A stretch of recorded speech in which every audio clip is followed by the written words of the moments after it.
time today.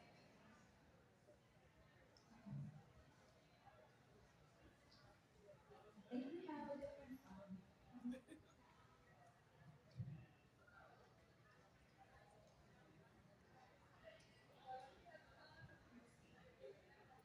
Well, while we get the move over here, but while we get the them together, I just want to introduce myself and just tell you a little bit about who I am and how I serve.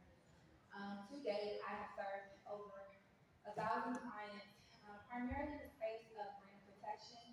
And what I do is offer clients a niche service. So I'm a little bit beyond the point of view to establishing your LLC and your EIN number. What I do primarily is help you to first protect your brand, so identifying your assets that are eligible for registration. So those are going to be your trademarks, your copyright assets. Sometimes there will be trade dress needed, and then at the point in which someone may need it, pointing you in the right direction of securing patent registration as well. But I consider that to be the baseline for servicing any client, any brand owner.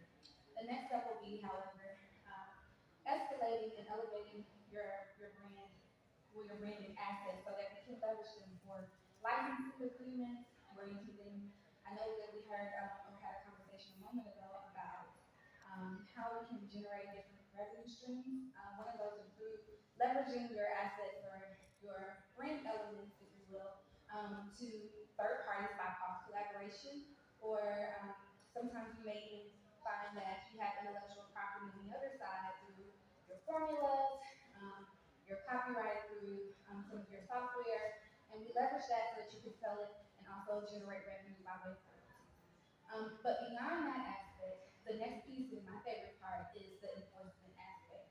So I do the work for you. I go back for you. I will find those icky brands that are imitating in some aspect, and then from there, in imitating your brand, go after them and secure whether it's compensation or getting those icky brands offline or what have you. So one aspect of what we have in terms of securing your brand, well, first I'll talk about the different assets or risks that are proposed to you as the e-commerce brand. The first is going to be your policies. So those are going to be assets that are showing up through, well, the regulations that are going to come by way of GDPR. So if your GDPR as well as the privacy policies that they've established for those who attach or attract clients who are in the European Union.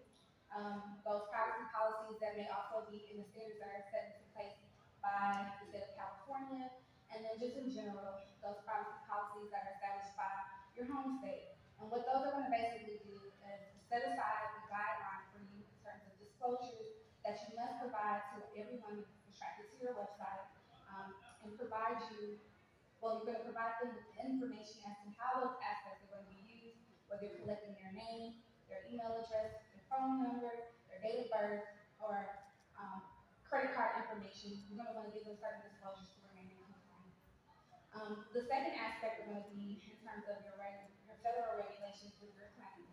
So for those of you who are offering product-based businesses and you're making claims as to the performance of those businesses, or the products rather, you're stating that there's a guarantee for results in 30 days. There's the teeth whitening guarantee in a certain amount of time, or that you're vegan, or that you're clean, or whatever the product claims may be.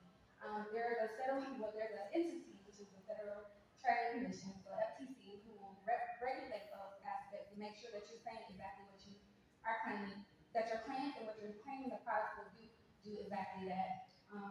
Even down to shipping time. So if you're claiming that the shipping is free, FTC is going to make sure that that's so. And there have been many times or many cases where smaller brands have been sued because they made a promise that they couldn't keep, or the promise on the product didn't align with the actual brand itself, or didn't actually align with the claims of the product and the performance of it. So the next aspect that I would say in terms of a risk that is going to be posed to is going to be primarily an aspect of you showing up in the market space. So that is going to be your brand name, That's going to be your copy. All of the elements that show that you utilize to make your brand voice known, make your brand voice heard, and also make yourself stand out against your competitors. So in that aspect, there are going to be a couple of elements that each of you as brand owners should hold present. The first is going to be trademarks. So just by show of hands, how many of you have registered your trademark with the U.S. Patent and Trademark Office? For those of you, well, by the show of hands, how many of you are just now hearing about trademarks and may need a little bit more information about those aspects? Okay, perfect. So trademarks, just as short, as simple, as sweet as I can, trademarks protect and give you exclusivity to your brand name, your product name, your slogans, and your logo. And then in some unique cases, it may also give protection to unique sounds. So like when you think of like an iPhone, we know it's an iPhone whether or not we're able to actually lay eyes on it because of the sound. Same for T-Mobile, we're able to hear that chime and know, oh, that's a T-Mobile customer by the sound of the chime. Those aspects also function as trademarks. And essentially what a trademark is a source identifier. So if you're walking down the street and I see your shoes and I'm like, oh, I like your shoes, and I ask you, where did you get those from? The answer to that will be a source identifier. I'll stay right here actually. The answer to that will be a source identifier. And essentially, it will answer the question, who or what? Where did you get it from, or who did you get it from? Or who or where, sorry. Where did you get it from, or who did you get it from? But what I'll go back to here is the top 5 areas of risk for e-commerce founders. So we talked about policies, so the privacy policies, those policies that you've implemented that are in compliance with the customers that you'll be receiving traffic to your website from. So if you're attracting customers in the European Union, you're definitely going to want to make sure that your privacy policy is in compliance with that. California, make sure that you're in compliance with that, and whatever are additionally relevant to your brand. We talk about your brand name. This is one of the easiest ways, especially because you show up online. You're going to show up through social media. It is not uncommon to see copycats mimic you, create knockoff websites, create similar domain names, create knockoff Instagram pages, TikTok pages, or with the intent to detract traffic from your website and then bring it onto theirs. So we're going to want to be mindful of that. Your refund policies. How many of you have seen someone or actually have a refund policy on your page? Beautiful, beautiful. I see it a lot, especially with those in the service space. So sometimes we'll say, refund. We're not going to issue a refund. And in the space of there being no refund, what ends up happening is there's a challenge to it. So maybe you said no refund, ship the product arrived to the customer, and then they disputed the payment, which also comes to the next point of chargebacks. And so then there's this question of, okay, well, what do we do to enforce this? Now we're trying to dispute with PayPal or Square or Stripe or your bank or whoever your merchant provider is. Now we're trying to dispute this issue with the bank.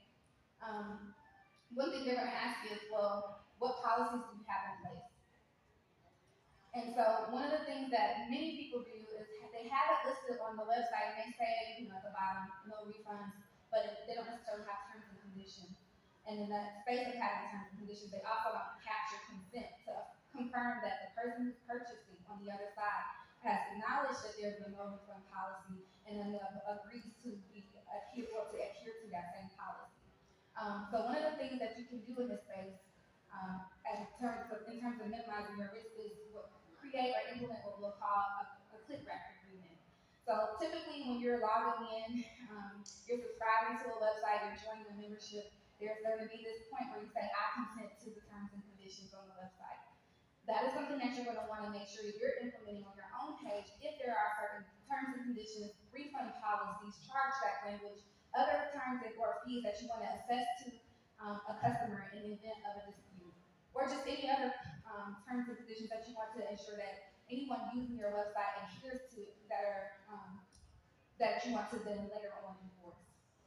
And then the fifth place of risk is going to be with your suppliers. For those of you who don't hold inventory in-house, making sure that those relationships with your suppliers are ironclad in the event that there is a mistake, a delay in shipment, or something to that extent, that there are terms in your agreement that will allow you to will recover whatever the injury that is sustained after the fact. So that is a payment that is being charged back, or it's in a dispute, or a disgruntled customer, that there are protections in place within their relationship, within the contract with your suppliers to cover you. So we kind of ran through these things, but I'll take a step back for a moment. So overcome these challenges or these issues, these risks, if you will, by having federal registration, and I'll talk about that more in a moment. By making sure you have terms and conditions in place. I'm just going to put a slash here, just pretend it's there. I'm going to also add contracts. And then we're going to talk, and then also overcome this by making sure that you're in compliance with federal regulations.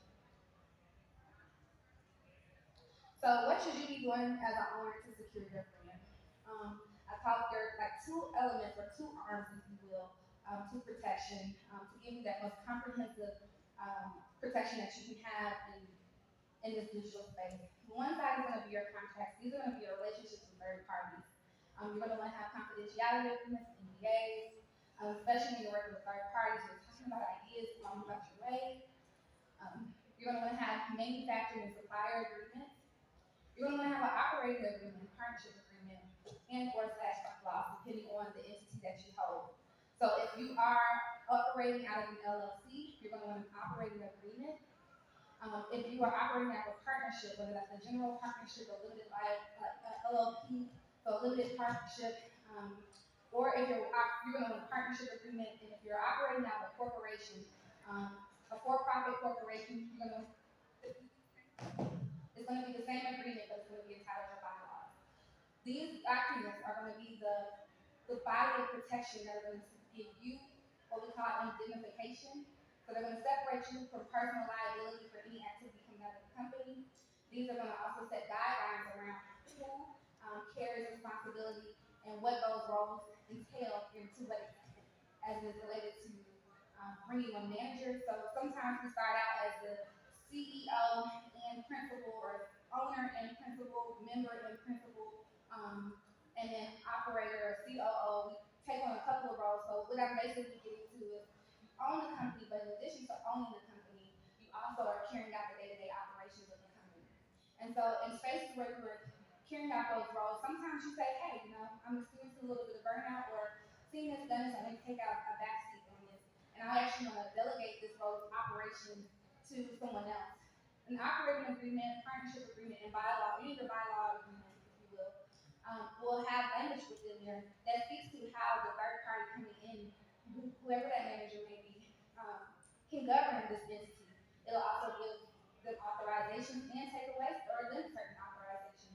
For example, let's say that in the space of you empowering someone else to serve as a member of the company, well, not as a member, but as a manager of the company, they're coming in and they're going to be taking on the role of signing contracts.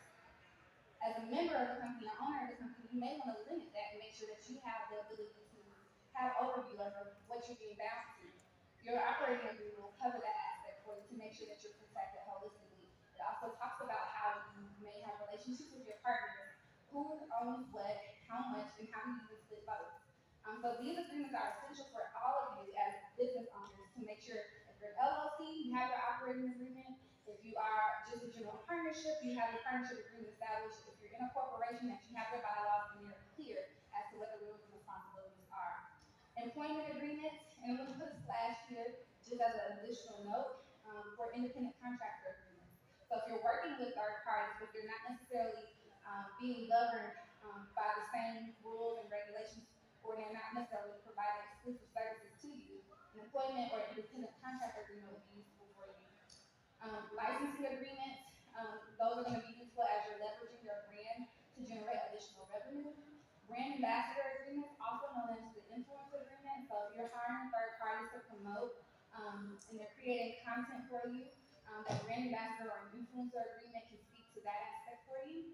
And then trade secret agreements. Trade secrets are a thing that we often overlook, but this is your proprietary information. So this is how you do what you do.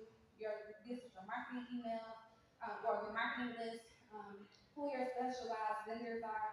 These individuals, these lists, anything that gives you that competitive advantage, you want to make sure that anyone coming into contact with any of that proprietary information is bound to secrecy and bound to confidentiality. Your trade secret agreement can also be put into any of these other outstanding agreements that are here, but it protects you and your proprietary information. It gives you that, it makes sure that you are able to maintain that competitive advantage or that competitive edge in your company. On this side, we also have your registration.